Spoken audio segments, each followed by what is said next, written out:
What's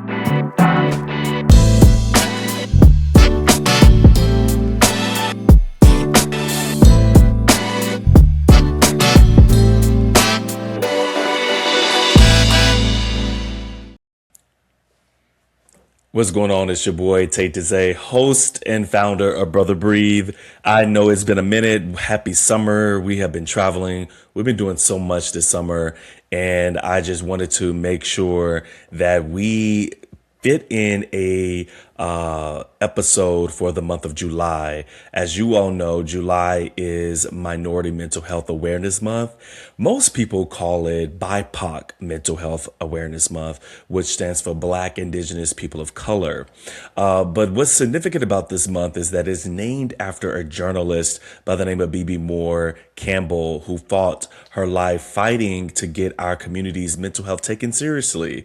And so this month we have seen so many great programming, great passives online, and just great engagement around our pain, around mental health, and how important it is that we are not ignored or that we minimize our mental health struggles, right? And that we can also be honest about we're not holding all together all the time, right? And I think that that's very important, and especially for this month. And I have a great guest, a kind individual who joined me this month in a conversation. And I must admit, everything did not go as planned in terms of just the recording and all of the technology issues that occurred.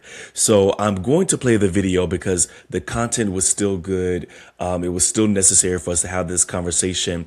And the guest, who is Dr. Igwe, is such a great person. He is a psychiatrist. He is a expert in his field, and he is doing some great things in LA County. And so I did not want this episode to, or allow my perfectionist, let me be real, allow my perfectionism to keep this conversation from going on air. So I'm still going to post this episode, and I hope that you all enjoy it. This has been a troubling month, right, for many of us, and I want to name that. We know that in the headlines, we have been seeing so much related to the Nolan Wells case, but also many other Black young men just going missing or mysteriously being found dead in different cases. And so we want to make sure that we center our conversation today around how do we prepare Black men for a new school season, right? Some of us are educators. How do we prepare our brothers and even sisters who are educators that are educating Black teens, right? And being able to watch out for signs. And so I want us to, tune in. Be sure to like, subscribe, and share. This conversation is great. Again, today's guest is someone that you all want to know. And if you don't know him yet, you will soon know him. He is a board certified psychiatrist who trained at UCLA, where he served as a chief resident for justice, equity, diversity, and inclusion, and a chief resident of sports psychiatry clinic. He just completed his forensic psychiatry fellowship. He's born in Nigeria, but raised in Southwest Houston. Make some noise, Texas. He brings a first generational Black immigrant lens to everything that he does, from his undergrad at Notre Dame to med school at UT Medical Branch Galveston to the work that he's doing in Los Angeles on Black and African American mental health. And so please welcome Preston. We're already going to dive right into the conversation. And I appreciate you all hanging out with me, and I'll see you in the month of August. Peace. Prompts. You can answer and complete the sentence however you like. You don't have to overthink. But it's just something that we like to do just to kind of get the conversation going. You ready? Ready. Let's All do it. right. So, Dream big, to take up space, to have dreams so big that they scare you, was important for my growth and my development. That you can always, think about a great grand outcome and not to put a limit to your imagination. So I guess mine would be dare to dream bigger. yeah, dare to dream bigger. Wow. That is actually a great segue into really thinking about, we talked about Dr. Igwe and all of your accomplishments, but let's go back to just Preston, little P. As a little kid, like was it something in your childhood or something that your family did that pushed you to dream bigger, and that also that led you specifically to psychiatry? Like, how did you land there? Yeah, definitely. I think it starts with growing up in a Nigerian household. Mm.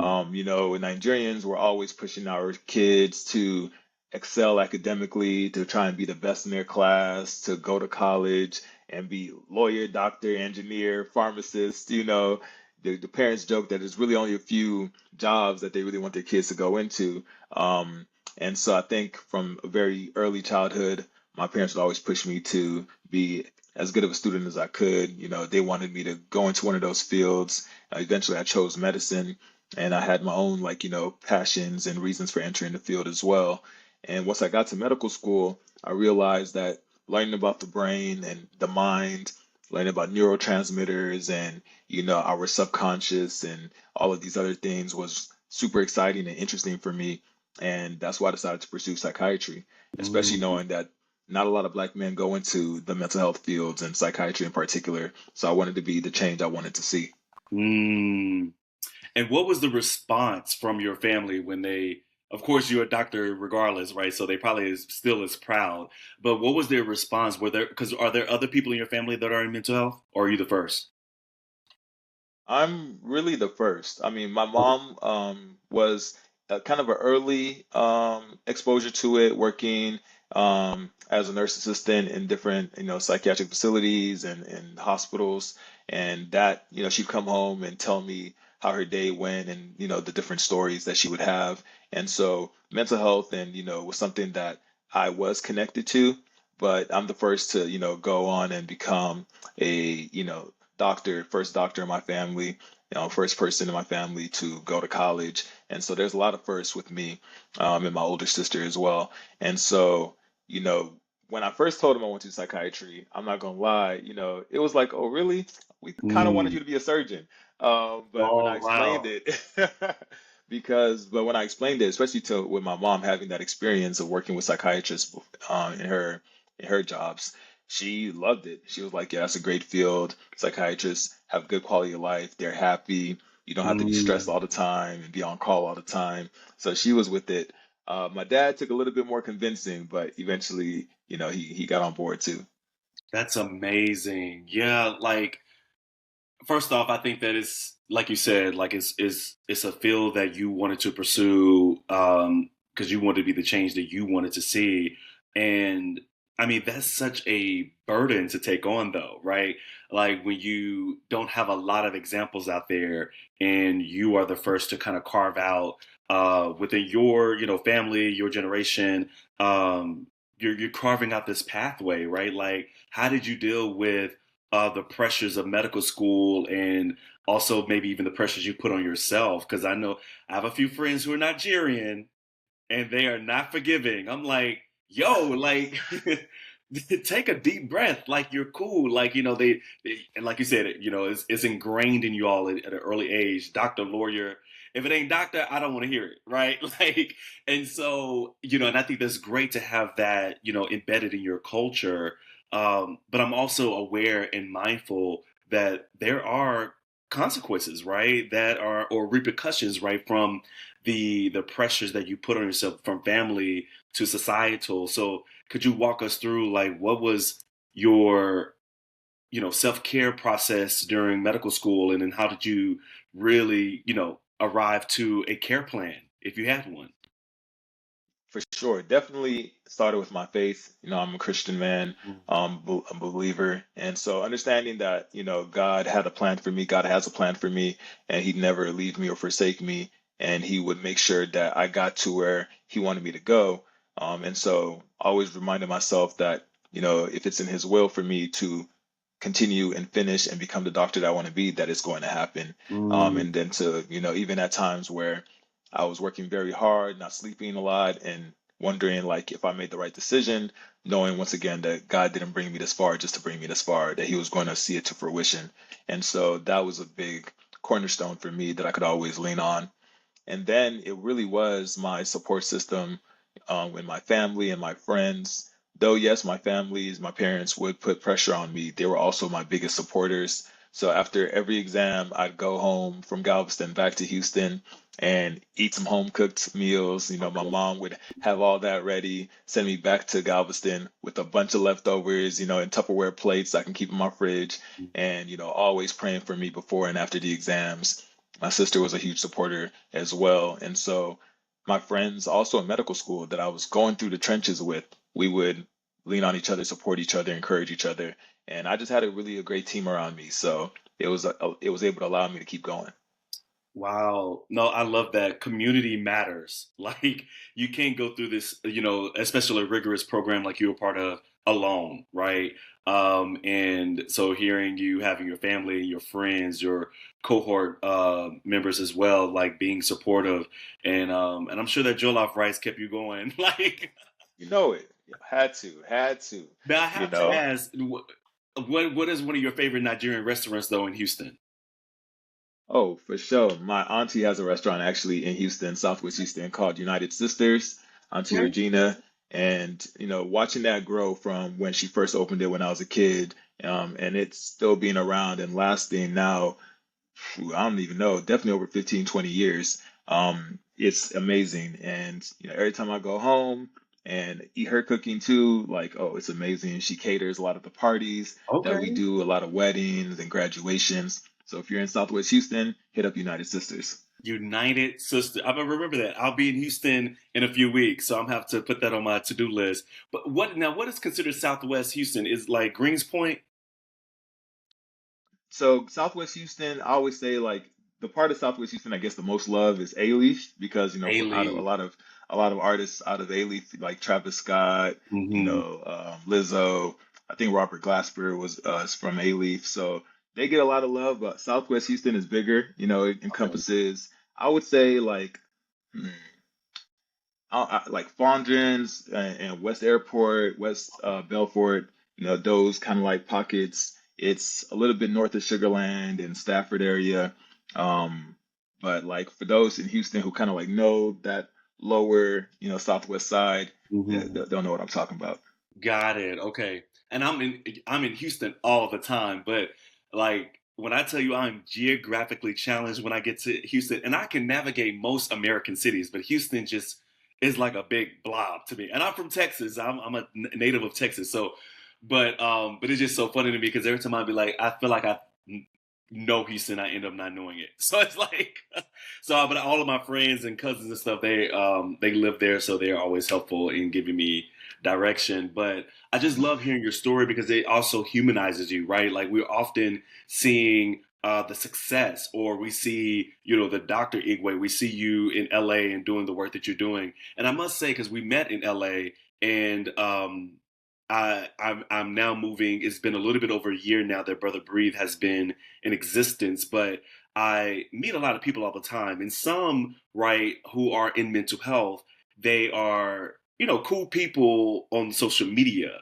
or even those who might advocate for mental health. They're cool on social media, but then when you meet them in these spaces, you meet them, in real life, there's like an air to them, or they're not as friendly or as open. And I always scratch my head because I'm like, how are you going to be in the field of working and serving people when you're not open to meeting people, And so like, Right.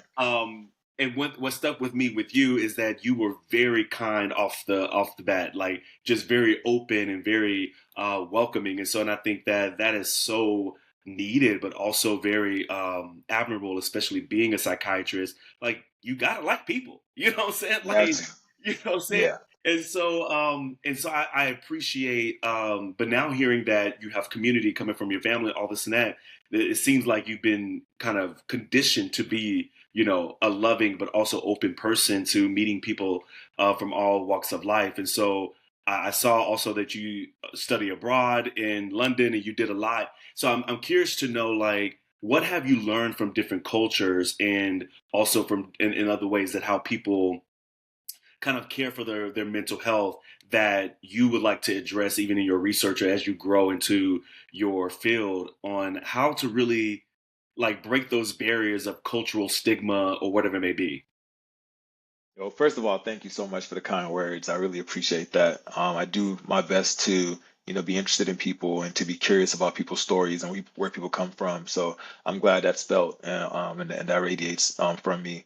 But yeah, for my travels, been to a lot of different countries. And whenever I go to different countries, I am always curious about how people in different parts of the world take care of their mental health. And one thing that I realize is that it's so eclectic, right? There's so many different things that people do. It varies across cultures, across countries. Um, but I think community is a big one. People always find a way to have a source of community and connection to other people. I think that's one of the most protective forces when it talks about positive mental health and taking care of yourself. And I also think that being connected to something spiritual as well. I think a lot of people have different spiritual practices that aren't always religious practices, but it could be anything that connects you to the world, to other people, to a higher power, whether that is a religion, whether that's yoga, meditation, whether that's, going out and serving your community and making sure that you know everybody all around you, doing volunteer work. I think being connected to something bigger than yourself is one of the best ways to take care of your mental health across cultures. Yeah. No, and I think that's helpful to know, especially with, the field of work that you're in, but also you have so many different experiences that can you'll be able to speak to a plethora of different people, right? Being able to meet people where they are, and I think that is so key. Bringing it back home, like right, American boys, right, American Black boys, and a lot of them are, like we said, prepping for the new school year, getting ready for, whether it's a new football season, baseball, track, whatever sports that people are in. It could be extracurricular because I was a band kid. I didn't play football or nothing like that because I was too skinny. But and so, but just thinking about all of the, young Black boys out there on the entire spectrum, a lot of them are walking into this new school year carrying a lot, right? Carrying a lot, whether it's, their parents or their guardians are telling them to make sure you represent the family well, right? Or, you don't, bring any attention to you. You don't, speak out in class and things like that. Don't make no waves or don't give people any reason to look at you or whatever. But having all of those pressures, what does it actually do to the nervous system, right? Thinking about going into the school year, they have all these thoughts in their head like, I can't do this, I can't do that, I can't be like other boys in some cases. What does it actually do to the nervous system? I think it really creates a lot of stress, Mm, when we're always on guard, when we're always looking for danger or feeling like we're being monitored, we're being watched more closely than other people, trying to avoid trouble. We're always at a heightened sense of being on guard and trying to see if danger is always around the corner. And that, releases cortisol into our bloodstream. Cortisol is a stress hormone. It makes it difficult to relax. It makes it difficult to fall asleep. It makes it so that people have a lot more anxiety, which makes it difficult to learn. So when you're going into school and your cortisol is spiking and you're on edge and you're trying to make sure that you're perfect so that you don't cause any trouble or give people a reason to say anything or do anything to you, it makes it hard to be a student, right? right. And I think that's something that we have to be aware of, that we have to make sure that we also protect our young Black boys and make it easier for them to be in a state where they can be relaxed, which makes it easier to live, learn, and play and succeed. Yeah, yeah. Play and succeed. The both can happen. I think we Right. kind of lose that, right? Hearing your story and also hearing some other friends' story, right, who are doctors and who also have similar backgrounds as you, like Nigerian, right? Like there's this notion of like perfectionism and like having to, come home and study, do all those things are great, but there's also room for play, right? And I think I worked in higher education. I used to work directly with students. And I remember sometimes I'll see like some Black students walking down the hallway and they will be, yelling or talking real loud and, laughing and whatever. And the old me used to be like, if y'all don't cut all that noise down, like, like be quiet, like hush, like whatever. But now I'm like, go forth. like be take up space, right? Because we've been told often like to be small, minimize yourself, right? And I'm like, no, like let these kids be kids, right? You know what I'm saying? Let these college students talk, and they paying so much money to be at these institutions. They won't talk loud in the hallway. Let them talk loud. You know what I'm saying? As long as they're not bothering anybody or they're not causing any harm. Like that is kind of like my philosophy. And I have a few, godsons, and I have close friends who have now teenage sons, which is wild to even think that I have friends who have teenage sons. But some things that's been coming up, Preston, is that it's really hard to understand anxiety and depression in teenagers, right? Because it can look different in teenage boys than it does in adults, right? And so and different again in athletes, like those who are high performers academically as well. So, what are the quiet signs that get mistaken for like attitudes or laziness or outburst, right? That we can keep in mind to understand the difference between anxiety and depression. Yeah, I think honestly, a lot of the research that we have on anxiety and depression, allows us to create screening tests and, questions to ask people so we can look for signs and symptoms of, an anxiety disorder or a depressive disorder. But, research has also shown that it kind of manifests differently in Black people. At least it can, right? There are other things that we got to look for. And then when you're talking about children, that's a whole nother world too. So one thing I always say is like, look for changes, right, from their baseline. If somebody who's normally pretty even keeled and happy, they're becoming more moody and angrier, more frustrated, have a shorter temper, that could be a sign that something's going on, right? Whether it's them being more anxious or them being more depressed. Um, Eating habits, right? If a kid all of a sudden is no longer eating that much, not finishing his food, just is acting in a way that is abnormal for him, then that's something to pay attention to as well. People crying more, people no longer spending time with their friends, even though they enjoy doing that. So when you see those changes from baseline, those are some cues to know that something's going on. Yeah. And so like from your research and some of your work, you've done some work in sports psychiatry, and that's fairly new to a lot of people. So can you explain like what that is? What's up? Listen, if you made it to this point, you have made it to the halfway point of this video. And thank you. Thank you for checking this video out and supporting Brother Breathe. What I need you to do, if you haven't already, simply subscribe. Take a moment to like this video and share it with someone. It doesn't cost you anything. Just subscribe, and I promise you, I will do my best to continue to bring great content, great interviews, great advocates and mental health experts that are going to help us along this journey. All right. So I'm going to give you a moment to go ahead and subscribe. It shouldn't take you that long. There's one little button right there. Thank you so much. Let's go back to the conversation.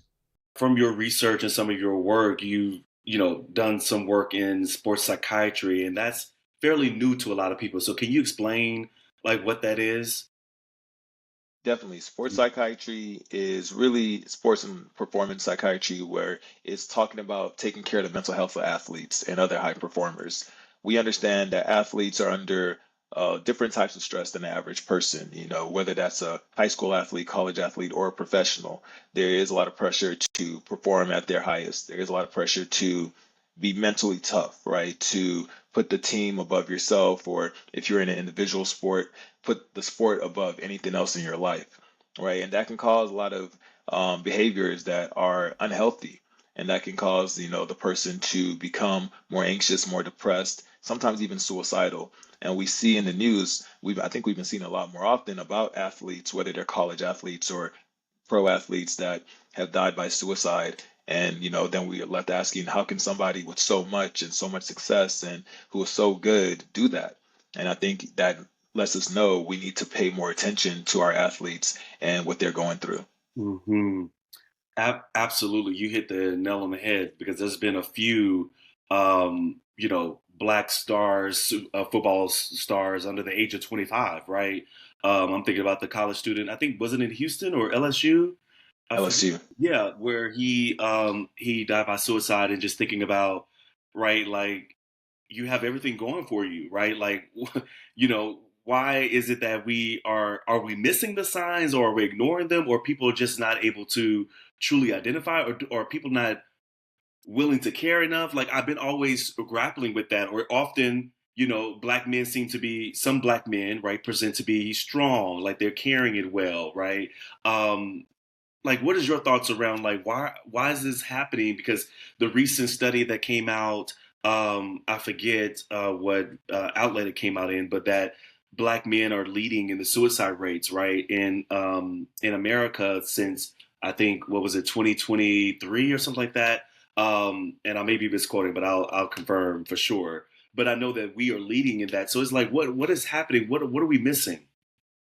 I think it's a lot of different factors. And yeah, the rates of suicide are going up in the black population, including in black kids. That's something that we never think about, a child, killing themselves, but that does happen as well. And I think it's a bunch of different factors, like you said, especially as black boys and black men, often taught to, carry everything inside and not show weakness. There's a lot of stigma around telling somebody, yo, I'm not doing well. I'm sad all the time, or I'm worried about this thing, and I don't know, how to handle this without help. That can be really tough for somebody to reveal that to another person, and ask for help. So I think that plays a role.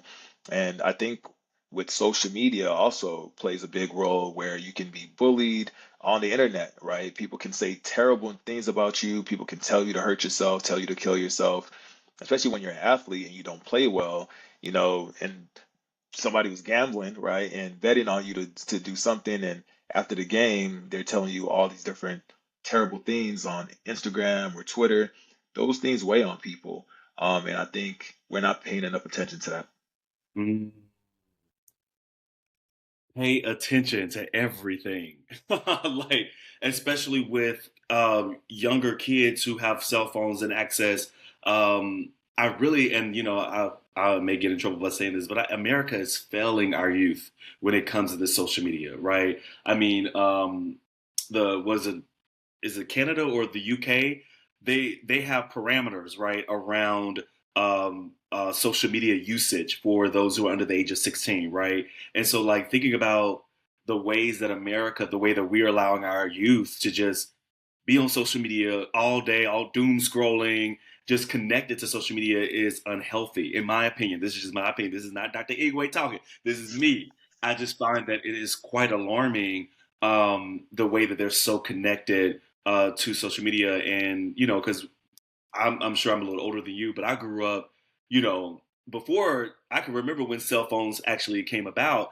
And, we were outside, outside looking at the sky, like I remember I had imaginary friends in my backyard that we were playing, and doing all sorts of stuff, and, just throwing rocks and stuff, doing all sorts of stuff that we probably shouldn't be doing. But we were outside, we were Yeah, enjoying nature, we were enjoying our community, right? And so I can't, like, if I'm staying inside the house too long, I get cabin fever. I'm like, I gotta walk outside. I gotta do something. So it's yeah, but to see, like, my godson or my niece can be indoors all day connected to a game console or their phone or TikTok is just wild to me.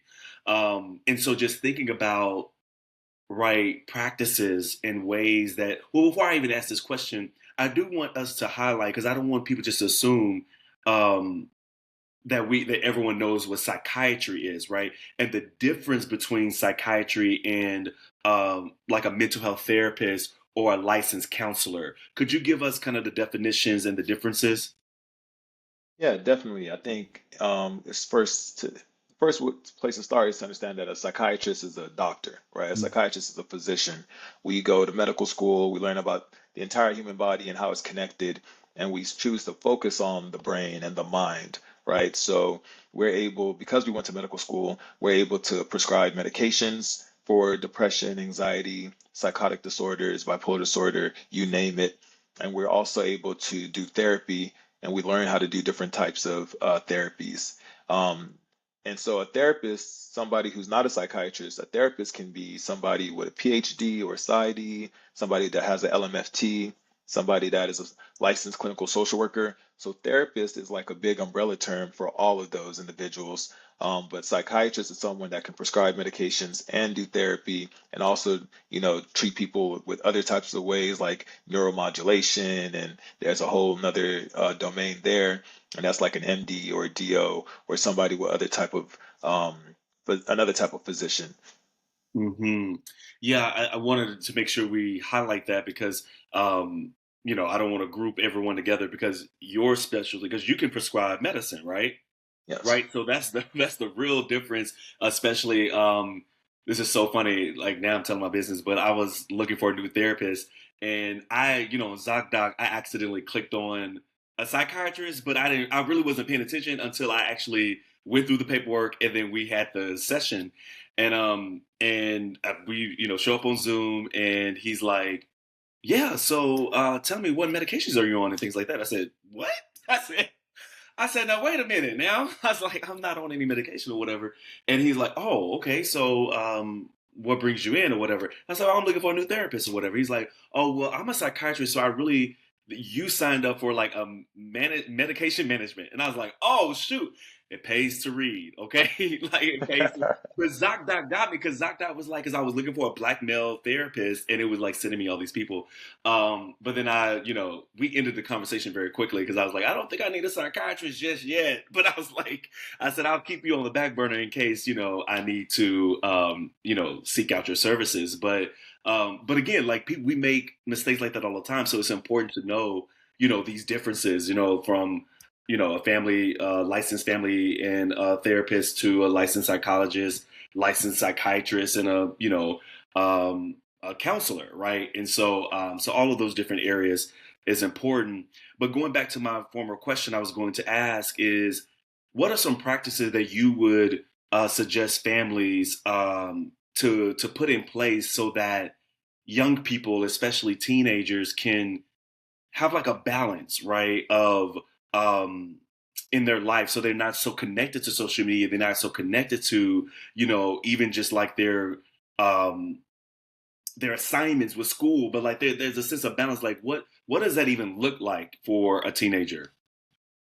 Yeah, I think personally, I also practice holistically. So, as a Okay. psychiatrist that, is somebody that is able to prescribe medications and do therapy, I think taking care of your mental health is a whole body endeavor, right? So, one thing that I would say for teenagers, but really also for anybody wanting to make sure that they're not only focused on social media or screens and taking the best care of their mental health, it's like you said, to get outside, at Hmm. least 30 minutes a day, move your body.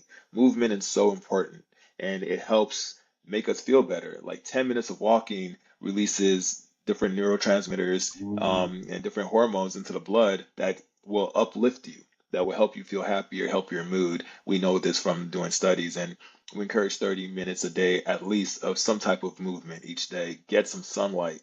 I think also with the pandemic, and Zoom became a big thing. Everybody's doing their meetings on Zoom where everybody, is trying to be indoors. We're not getting enough sunlight. We need to see the sun shining on us, get that vitamin D. A lot of people think they're depressed when they're really vitamin D deficient. And Wow. oftentimes by us Yeah. correcting that vitamin D deficiency, they start feeling better. So those are two things I would say. And also just really having physical connection. Um, we don't hug enough. People don't get enough hugs. People don't get enough kisses. We don't get enough, skin to skin contact. And we know that helps you feel happier, helps you feel more connected to people. So I would tell parents, make sure you hug your kids. Make sure you Yeah. let them know you love them. Make sure they can feel you. You feel your arms around them. Give them a kiss. All of that stuff. I think those are ways that we can get our kids to get outside more, do other things, play with other kids, and make sure that, we're taking care of them because, yeah, we don't want our kids just inside on the social media, on the video games all day, because we know that has negative effects. Absolutely. I love that. Vitamin D, hugs, embracing people, like that is so real. That is so real. And one thing that I'm thinking about is, I open up this segment talking about and highlighting like the the tragedy of Nolan Wells.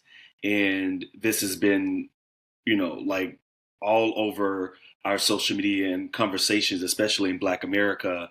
And I was having a conversation with a friend a few days ago who has a teenage son, and a teenage Black son. And she said, I showed him the picture of Nolan and his friends on the boat. And, you know, I was aware of him. I shared with him, like, you know, these are possibilities that could happen when you have friends who don't care about you, or who, we're not making any assumptions here, but just, based off what has happened, right? Four, however many people was, came back. Four people went, and all four didn't come back, or all five didn't come back, however total it was, right? And so, just really teaching our children, especially Black kids who live in suburban areas, who might have a very diverse group of students as friends, right? To say, hey, like, advocate for yourself, and recognize these signs, if of bullying or isolation. If you feel isolated, be sure to do X, Y, and Z. But what I notice is that some students, especially Black boys and teens, really don't open up, right? Even to their parents sometimes, right? About, what might be going on in a friend group, because they're like, I don't want to seem weak, or that's none of your business, or I'll handle it, kind of thing, right? So I'm thinking about, you know, how do we, as a community, family, guardians, who may have a son or a teenager that will never admit that they are struggling, what would you say directly to them, right? They may never admit that they're struggling in their friend group or in their classroom or whatever have you. What would you say to them? I think I would say, to create an atmosphere of open communication. Even if you think they might not come out and tell you, let them know that that is something that you'd be there to listen and to hear. And to reinforce that, like, I'm here for you. If there's anything that you need to tell me, anything that you want to tell me, you can tell me anything. And to have an atmosphere where it's not going to be followed by punishment. I think oftentimes, and just remembering myself when I was a teenager, being scared to talk to my parents about things, because especially if you weren't exactly doing what you should have been doing, or where you should have been, you don't want to get in trouble. So just know that, like, that your kids know that their well-being is your number one priority, and that they can always come to you. But also, like I said, parents know their children very well. So Yeah. pay attention to when things seem off, right? Oh, they're being quieter than usual. They're, crying more than usual. They're avoiding something. They're not seeing this person who's a good friend. Look for things to be off, and that'll tell you things more. That might tell you something that their child themselves won't tell you. And also, just know your children's friends, and make sure that you're able to talk to them as well. Because if I won't tell my mom something, but she asks my best friend who cares about me, he might do it, right? And so Mhm. I think knowing who your kids are spending time with, knowing their parents, and having true community where you can reach out to them about your child and see what's going on, I think is also very important. That is gems for real. Know your kids' friends, right? Know their parents, their guardians, right? I think that is so key. And I also think that evidence, or I'm sorry, that advice can also apply to a teacher, right, or a Hmm. coach, right? Because, like, I grew up in a household that it my mother just wasn't paying attention, right? She had three jobs, and it just wasn't in her wheelhouse. In her, she didn't have the bandwidth really to just pay attention to what I was going through. But I had really good teachers, right? I had a really good Sunday school teacher at church, right? That would check in with me and that would ask those questions, just as you mentioned. So I think that can also apply to other folks within community, because again, it does take a village. 100%. I think Mhm. any adult that has an influence in a child's life, whether that be a teacher, a coach, band leader, instructor, anybody that, leads a choir that kids are in, has an obligation to take care of these kids, and to make sure that their well-being is their number one priority, and to also be able to pick up on signs and changes that a child might not be doing well, and then to be able to reach out to their parent and let them know what's going on. We all have to work together to take care of our kids. We all have to work together. Absolutely. Um, so I kind of want to, as we're nearing the end, I kind of want to, pose this scenario for you. CBS Mornings just called you and they said, "Hey, Dr. Igwe, we want you. You have 60 seconds to share some advice to, all of America, right? But specifically to Black young teenage boys and college students in America on their first day back to school. What would you want them to walk away knowing?" I'd want them to walk away knowing that they're important and they're valuable. I think a lot of black boys sometimes think that people don't care about them, people aren't paying attention to them, people only want them to get on the track and run fast, get on the court and, score a bunch of points, get on the field and run. And that you're way more than that, right? To know that you have unique interests, you have a unique personality, you have unique gifts outside of what you can do for a team, or what you can, your physical capabilities, and to know that those other parts of you are just as important and just as valuable, and to know that there is a lot of pressure on you, there is a lot of stress that you're under, but you don't have to carry it alone, right? That you should trust your friends, your family, your parents, your coach, your teachers, to help lessen that load, and that you don't have to worry alone. You can always have a listening ear to talk to and to help you come up with solutions. Preston, and thank you for this conversation. I think as these folks, as we all of us, I'm still in school myself. I start school in a few more weeks. So I'm going to take some of these gems and advice that you have shared with me as well. But as we are, heading into a new school year, you have really helped us a lot, and I'm really grateful for this conversation because our boys sometimes they don't just need to get ready for class, right? But they need to be whole walking in, mind, body, Right. and soul, knowing who they are and being confident in who they are. So please share with people where can they continue to follow you, where they can connect with you and your work if they need support. Definitely, I'm trying to do better about getting on social media and putting out, positive information and positive content. So you can find me on Twitter or X now, at Preston Igwe MD. Also, I'm on TikTok at underscore the foodie doc, where I share, positive information about positive mental health and well-being, as well as, some of the restaurants that I go to here in LA that I think a lot of people should go to. So that's kind of like my combination of another thing that helps me with my mental health and my well-being, which is eating good food and spending time with, my community. On Instagram at presto.md as well. So you can find me on all those different platforms. I'm also, starting my private practice in forensic and clinical psychiatry, accepting new patients. So if you reach out on one of those platforms, and we can see if we can get you in for a consultation. That's amazing. Awesome. Yeah, you're doing the work. You're doing the work. And I just want to thank everybody for sitting with us on today, whether you've been tuning in at home, in the car, or from your desk. Thank you, thank you, thank you. Be sure to like, subscribe, right, and share. Share with a friend, with a colleague, with a community member, or with a family member, whatever that looks like. And to every parent, coach, and big brother listening, check on your boys before you check their grades, right? Take a deep breath, and we'll be sure to post this episode and the next episode that's coming after this. But Dr. Igwe, I want you to, if there's anything that you wanted to share, or maybe I didn't ask you any questions, or a question that you wanted to be asked, I want you to have the last word. It could be whatever you want to share. And I'm grateful for everybody who watched this episode of Brother Breathe. But I want you to end out the episode with the last word. All I have to say is community is important, love is important.